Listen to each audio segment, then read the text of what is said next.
Hi, I'm ActiveSteve for Get Out There magazine, and I'm reporting today from the Crystal Palace in Picton, Ontario, where I'll be racing in and reporting on the county marathon.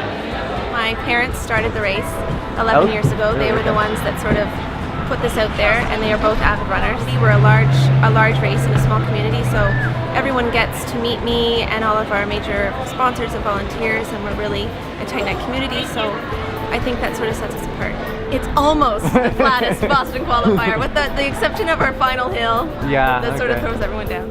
Of course, while the marathon is one drawing point, another one is the fact that Prince Edward County is renowned for its wineries as well as cideries, places to eat, and a lot of beautiful scenery. With that in mind, I had a good chance to tour around the county and see some of the sights before the race. Early the next morning, I was on board a bus heading to the start line because this is a point-to-point race.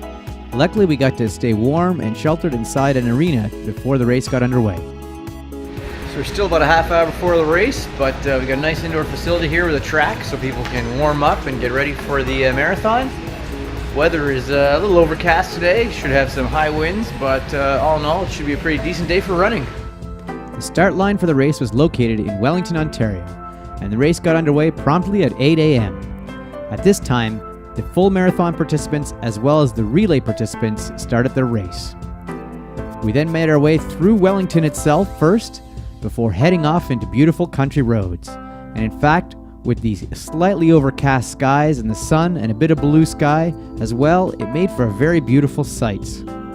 The next town we passed through was Bloomfield, which was the site of the first relay handoff, before we turned into the winds for the next 10 kilometers. Gusts were hitting probably 35 an hour.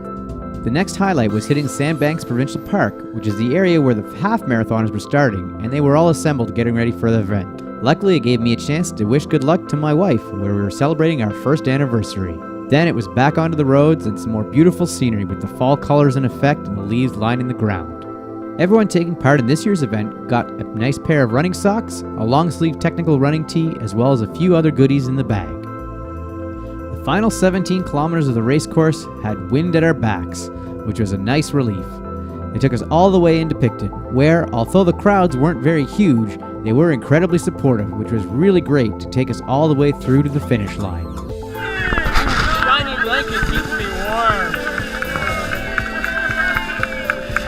warm. Shortly after I finished, the rain did start to fall a little bit, but it didn't seem to dampen too many spirits.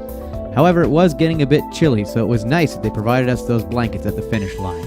Afterwards, everyone was able to recharge with a nice chocolate milk, as well as grab some food from inside the Crystal Palace, which is awaiting for all the racers.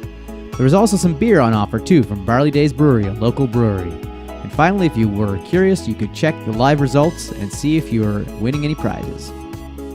Well, that does it for me from this year's county marathon. I ran the 42.2K and had a great time doing it. The course is relatively flat, and the weather stayed pretty reasonable for us overall. If you're looking for a nice race in the fall, I recommend you check this one out.